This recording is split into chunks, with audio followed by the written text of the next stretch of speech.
what you need to say. Say what you need to say.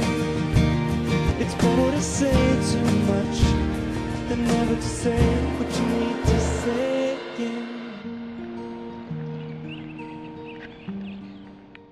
When I get older, I will be stronger. There'll come a freedom, just like a waving flag. When I get older, I will be stronger. They'll call me freedom, just like a waving flag. And then it goes back, and then it goes back, and then it goes back. Oh, born to a throne, stronger than Rome, but violent prone. Poor people's own, but this is my home. All I have known, where I got grown. From the streets we will roam, but out of the darkness I came the farthest. I worked the hardest, survival. We learn from these streets, though things may look bleak. Accept no defeat, no surrender, retreat. So we're struggling, fighting to eat, and we're wondering, when will we free? So we patiently wait for that fateful day. It's not far away, so for now we say, alright, that's it. Let me turn this off. What is up, my internet friends? It's another week, another walk and talk. Thank you for tuning in this week. And as you can tell, we are back at the park again. It feels great to be out here. Took the bike out here, and as far as updates go this week, not a lot. I got a couple videos to link you to at the end of this. But first we have to get to your answers for last week's question. Last week's question being, do you like the rain or do you not like the rain? And I actually got some video responses this week, which is awesome, 2 in fact. The first one comes from Ike Production, and he says,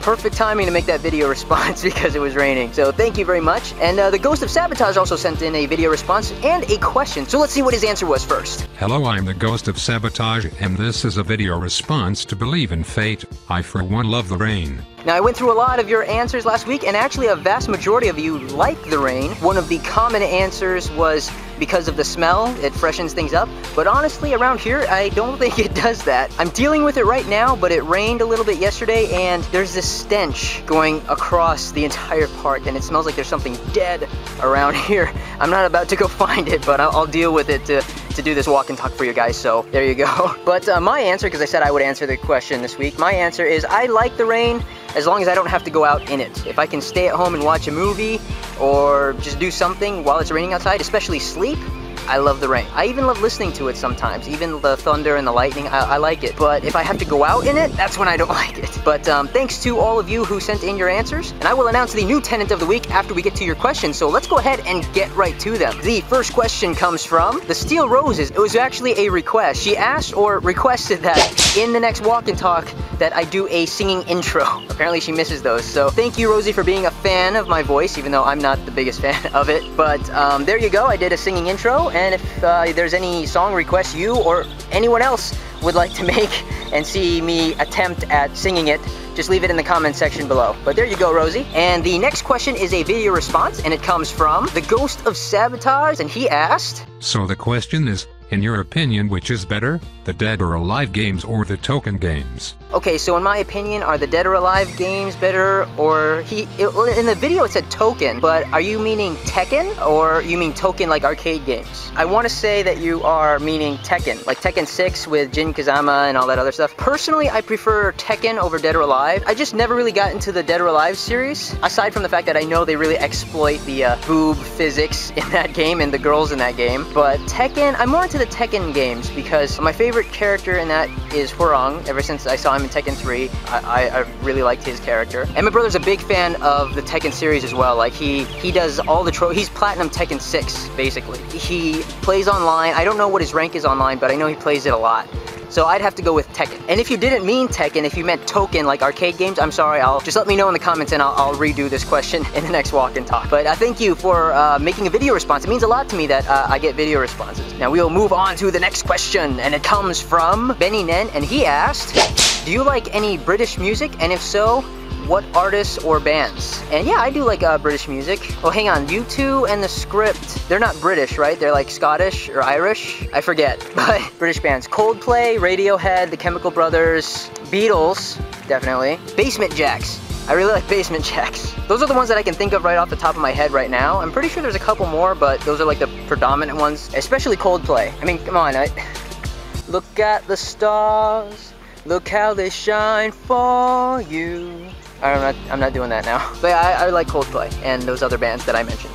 So there you go. So thank you, Benny, for the question. And we shall jump to the next question, and it comes from the Mystery Gamer. And he asked, if you saw a cat in a tree and a panda in a tree, but you could only help one, which one would it be? And don't ask how it happened. Well, the way I see it, a cat, a smaller cat, would probably be able to get out of the tree on its own. Most cats that I've seen that end up being stuck in the tree, when people try to get them out of the tree, they end up climbing down on their own or just jumping, and they always land on their feet. So I would probably want to help the panda, but that seems difficult because I mean that the panda is huge and it's a bear. You might rip me apart before I could even help it. I'd probably have to find a way to tranquilize it or something to coax it down, because the way I see it is if a cat falls out of the tree, it's smaller, it'll land on its feet and it won't suffer as bad an injury if a big panda bear does, because, you know, its weight, just common sense to me, its weight will pretty much hurt itself. Like a elephant, if an elephant lays down a certain way, I heard that it can really hurt itself if it doesn't get up. Like its own weight will crush itself. I don't know, I heard that on Discovery Channel somewhere, but if I'm wrong, I'm wrong. But I mean, just to me, it sounds like it would be more painful if a panda fell out of a tree than a domestic house cat. So I'd probably try to save the panda. Thank you very much for that question. And we shall go ahead and move on to the next one, and it comes from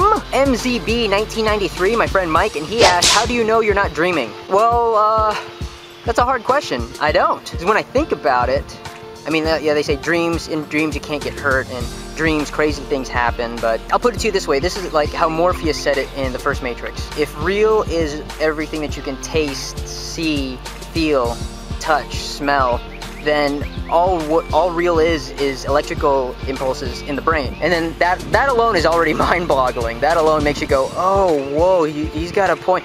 But I guess if I were dreaming, I'd have to wake up eventually.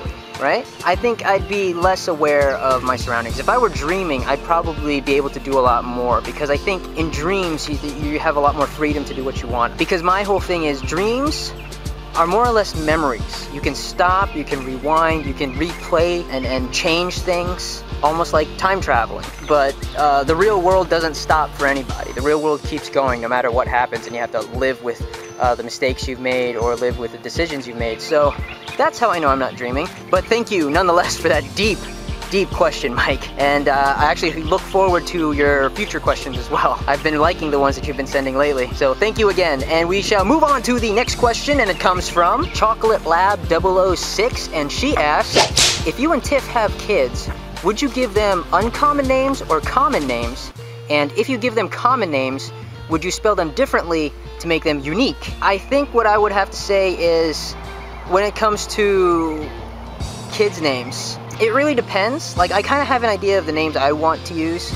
Like, if it's a boy, it'd either be Vincent or Andrew. If it's a girl, I like the name Rio, and I actually recently got into the name Liberty. I mean, it depends. That might change. Like, when I have a kid and I see him or her, usually the name will just come to me, like just by looking at them. That's how I see it. I mean, that's how most parents say they end up naming their kid. Because when it comes to naming kids, I don't want to, you know, think of the name and then just automatically give it to them when they're born. I at least want to see them and see if it would fit. Like, I don't know. I think you'll have that feeling when you look at them, if it feels right to call them this particular name that you have in your head. And if it doesn't feel right, I'm pretty sure you'll think of one that suits your child. It really depends. I'd want to pick a strong name for my son especially. And if it's a common name, like Vincent or Andrew, I don't think I'd spell it differently. As much as I want my child to be unique, I think for the most part, my son or daughter will be unique based on the things that they do rather than their name. That's what I think anyways. So thank you, Chocolate Lab, for that question. And we shall go ahead and move on to the next one, and it comes from Red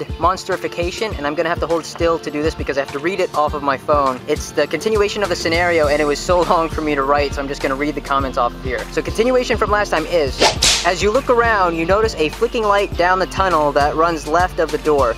You look back the way you came and think, okay, let's go.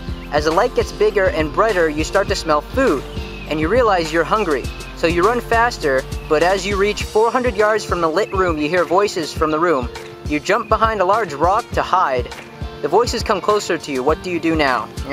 Okay, what do? I'll probably stay hidden and then wait for whoever these people are, guards or whatever, to pass by. Hopefully they won't see me. And then once they pass by me, I'll sneak my way into the lit room and see what they got to eat and try to find an exit. So I'd probably grab any kind of drink that I can. Hopefully they have Red Bull.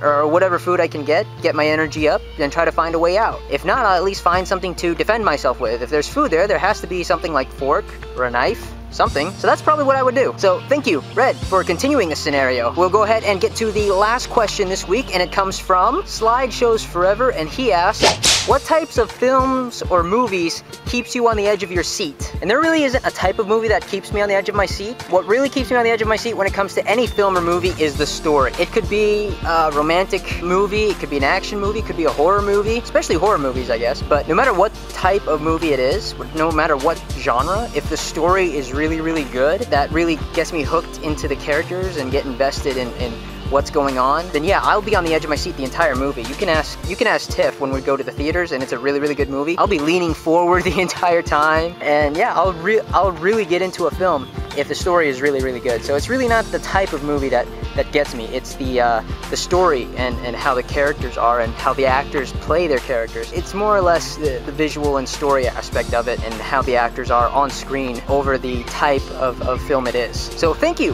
Slideshows Forever, for asking that question. And we'll go ahead and announce the tenant for this week. Alright guys and gals, this week's tenant is none other than the Ghost of Sabotage. Thank you for sending in that video response. It was very unique. I haven't gotten one like, well, I have gotten one like that before, but the audio wasn't working. But that was really cool how it was animated and stuff. Good job. And if you would like to see yourself in the Box of Awesome for the next 7 days, just like the Ghost of Sabotage, all you have to do is answer the question of the week. This week's question is, if you had only 24 hours left to live, what would you do? Go ahead and leave your answer in the comment section below or in a video response if you feel fancy like that, and I will feature you in next week's Walk and Talk. Anyways, you guys, as far as news goes, I wanted to say a quick thank you. I didn't notice this. I did notice, but it never came to my attention to tell you guys, but I reached over 900 subscribers, which is huge. So thank you to all of my new subscribers, and thanks to you guys for all of your support for this past year and more so thank you. Other than that, aside from the questions you're asking me for the next Walk and Talk, please leave some questions for my friend Steven. You know him, he does the germ video. I shoot the germ videos for him. He paints the germs, and I'll also link you guys to the latest germ video that we did together at the WATERBOYZ skate park here in Pensacola. We're gonna do a Q&A video for him on my second channel where we're gonna ask him a bunch of questions and have you guys get to know him. So if there's any questions you have for Steven, leave them in the comment section below along with your question for me for next week, and we'll make that Q&A video possibly later this week or early next week. So look out for that on my second channel. If you don't know what my second channel is, it's youtube.com/BelieveInFateTV. Also at the end of this video, aside from linking you to the germ video, I'll also link you to the latest vlog if you didn't see that because the subscriptions is still on the fritz. And that's about it. Don't forget to check out the merch store, the Facebook page, all that other good stuff. And I guess I'll go ahead and leave you all with that. But I want to remind each and every single one of you that all of you are the best friends and subscribers in the entire world. And as always, you guys, keep on vlogging.